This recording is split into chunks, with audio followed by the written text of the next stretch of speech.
റോയ്ഷ, ബീഹാർ തെരഞ്ഞെടുപ്പിന്റെ ഇടയിൽ നെഹ്റു കുടുംബത്തെ ആകെ അടച്ചാക്ഷേപിച്ച് ശശി തരൂരിന്റെ ഒരു ലേഖനം വന്നിട്ടുണ്ട്. ഇത് കോൺഗ്രസിനെ പ്രതിസന്ധിയിലാക്കോ അതോ ശശി തരൂരിനെ പ്രതിസന്ധിയിലാക്കോ? ശശി തരൂര് ഡയറക്റ്റായിട്ട് നെഹ്റു കുടുംബത്തെ ആക്ഷേപിച്ചുകൊണ്ടല്ല, പക്ഷേ ആ ആർട്ടിക്കിളിൻ്റെ സാരം എന്ന് പറയുന്നത് ഇന്ത്യൻ രാഷ്ട്രീയത്തിലെ കുടുംബാധിപത്യത്തെക്കുറിച്ചാണ്. കുടുംബാധിപത്യത്തെക്കുറിച്ച് പറയുമ്പോൾ ആദ്യം പറയുന്ന പേര് നെഹ്റു കുടുംബത്തിൻ്റെയാണ്, സ്വാഭാവികമായ സംഭവം. പക്ഷേ ഇതിനെക്കുറിച്ച് പറയുമ്പോൾ ശശി തരൂരിന് ഇതിൻ്റെ യോഗ്യത എന്താണെന്നുള്ളൊരു പരമപ്രധാനമായൊരു ചോദ്യം. ശശി തരൂരിൻ്റെ ആർട്ടിക്കിള് പ്രോജക്റ്റ് സിൻഡിക്കേറ്റ് എന്ന് പറയുന്ന ഒരു സിൻഡിക്കേറ്റ്, അതിനകത്താണ് വന്നിരിക്കുന്ന ആർട്ടിക്കിൾ. അപ്പോൾ ശശി തരൂരിൻ്റെ ഇങ്ങനൊരു വാദം ഉന്നയിക്കാനുള്ള ശശി തരൂരിൻ്റെ യോഗ്യത, ഒരു രാഷ്ട്രീയ പ്രവർത്തനം എന്നുള്ളതിൽ ശശി തരൂരിൻ്റെ യോഗ്യതയാണ് നമ്മൾ ശരിക്കും ചോദ്യ വിഷയമാക്കേണ്ടത്. അതുപോലെ തന്നെ എന്തെങ്കിലും യോഗ്യത ഉണ്ടെങ്കിൽ അതും കോൺഗ്രസ് ഉണ്ടാക്കി. അപ്പോൾ അതൊരു വിമർശന വിധേയമാക്കേണ്ട ഒരു കാര്യമാണ്. അദ്ദേഹം പറയുന്നത് Indian politics are a family business എന്നാണ് ആ ആർട്ടിക്കിളിൻ്റെ തലക്കെട്ട് തന്നെ. അതായത് ഇന്ത്യൻ രാഷ്ട്രീയം എന്ന് പറയുന്നത് കുടുംബ ബിസിനസ്സാണോ എന്നാണ് അദ്ദേഹം ചോദിച്ചിരിക്കുന്നത്. ആ ചോദ്യം ചോദിക്കുന്ന ആൾ ശശി തരൂർ. ആ ചോദ്യം ചോദിക്കുമ്പോൾ ശശി തരൂർ 2009 ഇന്ത്യൻ രാഷ്ട്രീയത്തിലേക്ക് കടന്നു വരുന്നത്. ഇന്ത്യൻ രാഷ്ട്രീയത്തിലേക്ക് കടന്നു വന്നിട്ട് അദ്ദേഹം പോയി ജോയിൻ ചെയ്തിരിക്കുന്ന പാർട്ടി എന്ന് പറയുന്നത് ഇന്ത്യൻ നാഷണൽ കോൺഗ്രസ് ആണ്.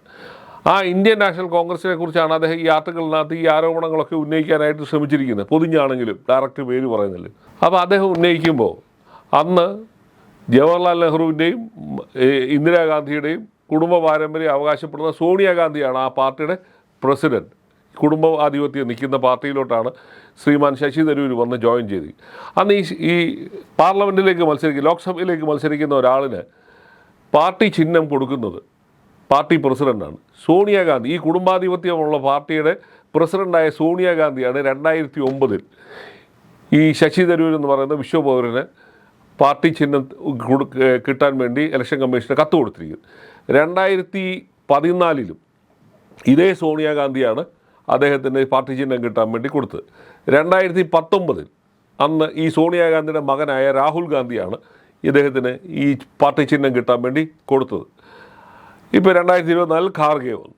അപ്പോൾ ഈ കുടുംബാധിപത്യം നിൽക്കുന്ന ഒരു പാർട്ടിയിൽ നിന്നുകൊണ്ട് അതിൻ്റെ എല്ലാ ബെനിഫിറ്റും 4 തവണ ഇപ്പോൾ MP ആയി, 2 തവണ മന്ത്രിയായി, ഇപ്പോൾ ഇതേ കുടുംബ പാരമ്പര്യം പേർന്ന പാർട്ടിയുടെ കെയർ ഓഫിൽ അദ്ദേഹം വിദേശകാര്യ പാർലമെന്ററി വകുപ്പിൻ്റെ ചെയർമാനുമായിട്ടിരിക്കുകയാണ്. ഇതിനെ പച്ച മലയാളത്തിൽ പറയാൻ ഒരു വാക്കേ ഉള്ളൂ, കാപട്യം എന്നാണ് പറയുന്നത്.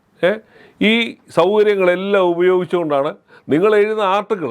ഇത് ഒരു പ്രൊഫഷണൽ എന്നുള്ളതിൽ അയാളെ ആദ്യ ലോക പ്രശസ്തനായ എഴുത്തുകാരനാണ്, അതൊക്കെ ശരി. നിങ്ങളൊരു ആർട്ടിക്കിൾ എഴുതുമ്പോൾ പോലും അതിൻ്റെ ഒരു ആത്മാർത്ഥത, നിങ്ങൾ എവിടെ നിൽക്കുന്നു എന്ന് സ്വയം ആലോചിച്ചിട്ട് വേണ്ടേ ഇതിനെക്കുറിച്ച് എഴുതാൻ.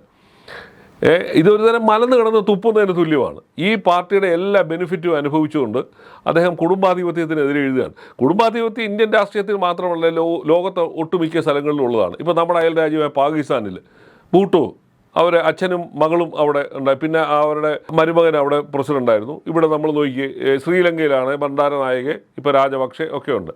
അപ്പോൾ ഇത് കുടുംബാധിപത്യം എന്ന് പറയുന്നത് ഒരു കുടുംബാധിപത്യത്തെ ജനങ്ങൾ തിരഞ്ഞെടുക്കാൻ താല്പര്യം ഉണ്ടെങ്കിൽ മാത്രമേ ഏത് കുടുംബത്തിൽപ്പെട്ടവർക്കും തിരഞ്ഞെടുപ്പിൽ ജയിക്കാൻ പറ്റുള്ളൂ. അതൊരു യാഥാർത്ഥ്യമാണ്. അങ്ങനെ നിന്നിട്ടാണ് അദ്ദേഹം മത്സരിക്കുകയും ഈ ഓരോ പാർട്ടിയിൽപ്പെട്ട ഏത് പാർട്ടിയിൽപ്പെട്ടവരും ആയിക്കോട്ടെ. ഇപ്പോൾ തന്നെ ഇന്ത്യയിലെ പ്രാദേശിക പാർട്ടികളിൽ തന്നെ എല്ലാ കുടുംബാധിപത്യമുണ്ട്. അച്ഛൻ നേതാവായി വന്ന് മകൻ വരുന്നു, എല്ലാം ഉണ്ട്. ഇപ്പോൾ നമ്മുടെ തൊട്ടയൽമായ തമിഴ്നാട്ടിൽ കരുണാനിധിയുടെ മകൻ സ്റ്റാലിൻ ഇപ്പോൾ മുഖ്യമന്ത്രിയായി. കരുണാനിധി 4 or 5 തവണ അവിടെ മുഖ്യമന്ത്രിയായി. കരുണാനിധിയുടെ മകള് കനിമൊഴി MP ആയിട്ട് നിൽക്കുന്നു. സ്റ്റാലിൻ്റെ മകൻ രാഷ്ട്രീയത്തിലുണ്ട്, ഡെപ്യൂട്ടി മുഖ്യമന്ത്രിയാണ്. അപ്പം ശിവസേന, കോൺഗ്രസിനെതിരെ വന്ന പാർട്ടിയാണ് ശിവസേന. കോൺഗ്രസിൻ്റെ കുടുംബാധിപത്യത്തിനെതിരായിട്ട് വന്ന പാർട്ടിയാണ്. അവിടെ ശിവസേനയുടെ ബാൽ താക്കറയുടെ മകൻ ഇല്ലേ, ബാൽ താക്കറയുടെ ചേട്ടൻ്റെ മകൻ അവിടെ ഉണ്ട്, രാജ് താക്കറെ ഉണ്ട്. ശരത് പവാർ സോണിയാഗാന്ധിയുടെ കുടുംബാധിപത്യത്തിനെതിരെ വന്ന പാർട്ടിയാണ്. ശരത് പവാറിൻ്റെ മകൾ സുപ്രിയ സുലെ, ശരത് പവാറിൻ്റെ ചേട്ടൻ്റെ മകൻ അജിത് പവാർ, ഫാറൂഖ് അബ്ദുള്ളയുടെ മകൻ ഒമർ അബ്ദുള്ള, ഇങ്ങനെ ഒരുപാട് പേര് ഇന്ത്യൻ രാഷ്ട്രീയത്തിൽ ഇതിനകത്തെല്ലാം നിൽക്കുന്നുണ്ട്. ഈ കുടുംബാധിപത്യത്തിനെതിരെ സംസാരിക്കാൻ ഇന്ത്യയിലെ ഏത് പാർട്ടിക്കാണ് യോഗ്യത? ഒരു കാലത്ത് കോൺഗ്രസിനെ ഇവിടുത്തെ CPM-കാർ EMS ഉൾപ്പെടെയുള്ള കരുണാകരൻ്റെ മകന് സീറ്റ് കൊടുത്തപ്പം മക്കൾ രാഷ്ട്രീയം എന്ന് പറഞ്ഞ് ആക്ഷേപിച്ചു. അതെ, 87 മുരളീധരന് സീറ്റ് കൊടുത്തപ്പോഴാണ് മക്കൾ ആധിപത്യം എന്നുള്ള ആരോപണം ഇവിടെ CPM-കാർ ഉയർത്താൻ തുടങ്ങി. 91 ആയപ്പോഴത്തെ EMSൻ്റെ മകന് അസംബ്ലിയിൽ മത്സരിക്കാൻ സീറ്റ് വാങ്ങിച്ചു കൊടുത്തു. എന്നിട്ട് അന്ന് EMS പറഞ്ഞ ന്യായം എന്താണ്?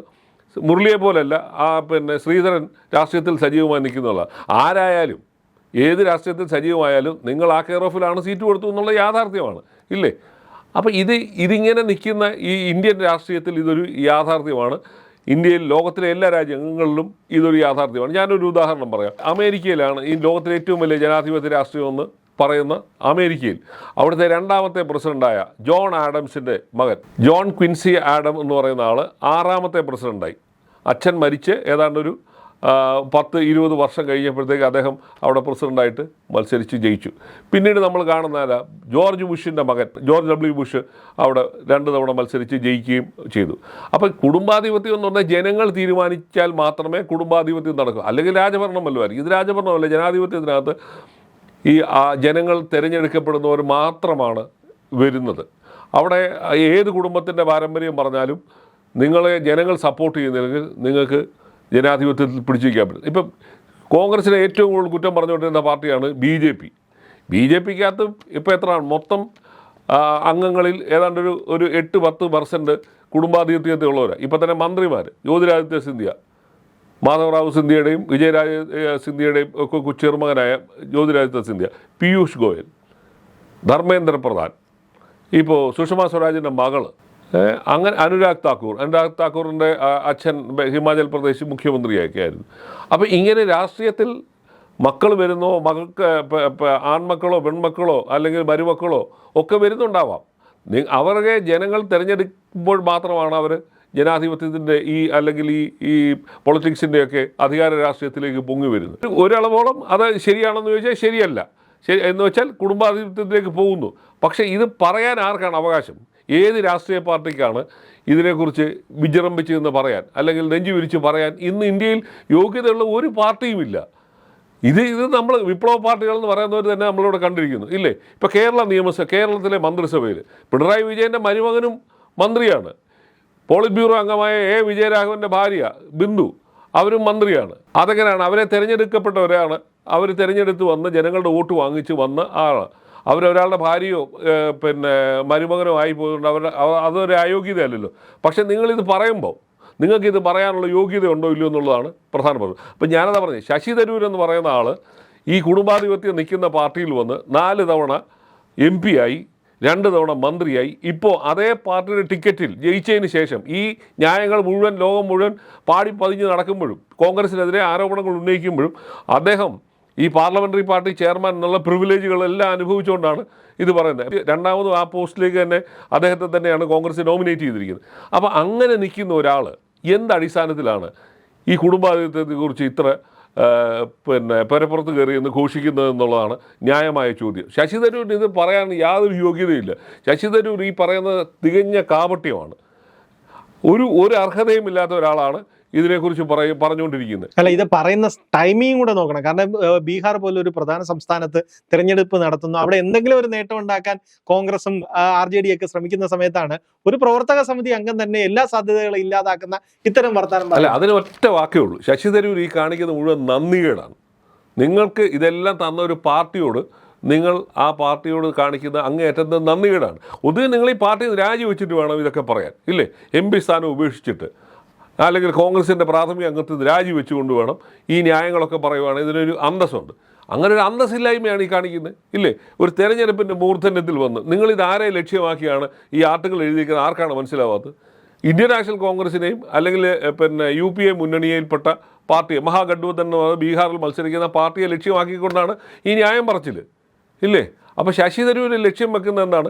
കോൺഗ്രസിൻ്റെ പതനമാണ് ശശി തരൂർ പിന്നെ ലക്ഷ്യം വെക്കുന്നത്. ഈ പാർട്ടിയുടെ എല്ലാ സൗജന്യങ്ങളും അനുഭവിച്ചുകൊണ്ട് ഇപ്പോൾ പോലും, ഇല്ലേ, ഈ അദ്ദേഹം ഡൽഹിയിൽ താമസിക്കുന്ന MP ക്വാർട്ടർ പോലും ഉൾപ്പെടെ, അല്ലെങ്കിൽ അതിന് ആ MP എന്നുള്ളതിൽ അദ്ദേഹത്തിന് കിട്ടുന്ന സൗജന്യങ്ങൾ, പ്രിവിലേജുകൾ, അവകാശങ്ങളെല്ലാം ഈ പാർട്ടിയുടെ കെയർ ഓഫിൽ കിട്ടിയതാണ്.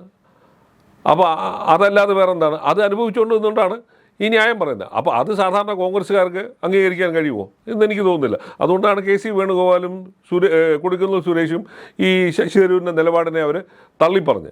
പക്ഷേ ശശി തരൂർ ഒരു കാര്യം കൂടെ ആലോചിക്കേണ്ടതായിരുന്നു. നിങ്ങൾ അതിനകത്ത് ഒരു വാക്കിൽ പോലും BJP നേതാക്കൾ ഇതിനെ എതിർത്തവരായിരുന്നോ, അല്ലെ അവരിതിനെ പ്രോത്സാഹിപ്പിക്കുന്നോ ശരിയല്ല എന്നോ പോലും ഒരു വാചകം അദ്ദേഹം അതിനകത്ത് എഴുതാൻ തയ്യാറായിട്ടില്ല. എല്ലാ പാർട്ടിക്കാരെയും പറഞ്ഞു പോയി എന്നുള്ളതല്ലാതെ അദ്ദേഹം ലക്ഷ്യം വെച്ചിരിക്കുന്ന മുഴുവൻ ഇപ്പോൾ രാഹുൽ ഗാന്ധി പ്രിയങ്ക ഗാന്ധിയും കോൺഗ്രസ് രാഷ്ട്രീയത്തിൻ്റെ തലപ്പത്ത് നിൽക്കുന്നു, അവർ കുടുംബാധിപത്യത്തിൻ്റെ ഭാഗമായി നിൽക്കുന്നു. അല്ലെങ്കിൽ തേജസ്വി യാദവ്, ലാലു പ്രസാദിൻ്റെ മകൻ, ബീഹാറിൽ അയാൾ തെരഞ്ഞെടുപ്പിനെ ലീഡ് ചെയ്യുന്നു. അപ്പോൾ ഇതൊക്കെ ലക്ഷ്യം വെച്ചുകൊണ്ടാണ് പറയുന്നത്. അപ്പോൾ അവിടെ അത് പറയുമ്പോൾ നിങ്ങൾ ഇതിൻ്റെ അതർ സൈഡിലൂടെ ആലോചിക്കേണ്ടതായിരുന്നു, അല്ലെങ്കിൽ അതിനെക്കുറിച്ചുകൂടെ പരാമർശിക്കേണ്ടതായിരുന്നു. മറ്റു പാർട്ടികളിൽ വളരെ ഇപ്പോൾ ഇതിനെ എതിർത്ത് വന്ന BJPക്കകത്ത് ഇത്ര % അവർക്കിത് പറയാൻ യാതൊരു യോഗ്യതയില്ല. ഇത് പറയുന്നതിന് പകരം അത് മൂടി വെച്ചിട്ട് ഇതാണ് അദ്ദേഹം പറയാൻ ശ്രമിക്കുക. അപ്പോൾ അവിടെയാണ് ഈ ശശി തരൂരിൻ്റെ കാപട്യങ്ങൾ ഒന്നൊന്നായിട്ട് പുറത്തു വരുന്നത്. ശശി തരൂർ നെഹ്റുവിൻ്റെ നിലപാടുകളെ അങ്ങേയറ്റം പ്രഘോഷിച്ചുകൊണ്ട് ശശി തരൂർ പല പുസ്തകങ്ങളും എഴുതിയിട്ടുണ്ട്, ഇല്ലേ? സോണിയാഗാന്ധിയെ പ്രകീർത്തിച്ചുകൊണ്ട് എഴുതിയിട്ടുണ്ട്. ഞാനതാ ചോദിച്ചത്, സോണിയാഗാന്ധി കുടുംബാധിപത്യത്തിൻ്റെ ഭാഗമായി നിൽക്കുന്ന സോണിയാഗാന്ധിയും രാഹുൽ ഗാന്ധിയും കൊടുത്ത തെരഞ്ഞെടുപ്പ് ചിഹ്നത്തിൽ മത്സരിച്ച ഒരാൾ ആ കുടുംബാധിപത്യം ഇന്ത്യൻ രാഷ്ട്രീയത്തിന് ഭീഷണിയാണെന്ന് പറയുന്നതിനകത്ത് എന്ത് ന്യായം? ഒരു ന്യായവുമില്ല. ഇത് തികഞ്ഞ എന്താ പറയുക, ഒരു കാപട്യത്തിൻ്റെ ലക്ഷണങ്ങളാണ് ഈ ശശി തരൂരിൻ്റെ ഈ കഴിഞ്ഞ കുറേ നാളുകളായിട്ടുള്ള എഴുത്തുകൾ മുഴുവൻ.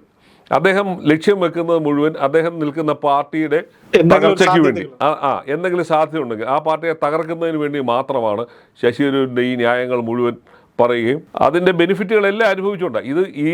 ഇതിൻ്റെ സൗജന്യങ്ങളും എല്ലാം വാരി പുണർന്നുകൊണ്ടാണ് അദ്ദേഹം ഇത് പറയുന്നത്. അപ്പോൾ ഇതിനെ കാപട്യവും ഇതിനെ കപടതയല്ലാതെ പിന്നെന്താണ് പറയാൻ കഴിയുന്നത്?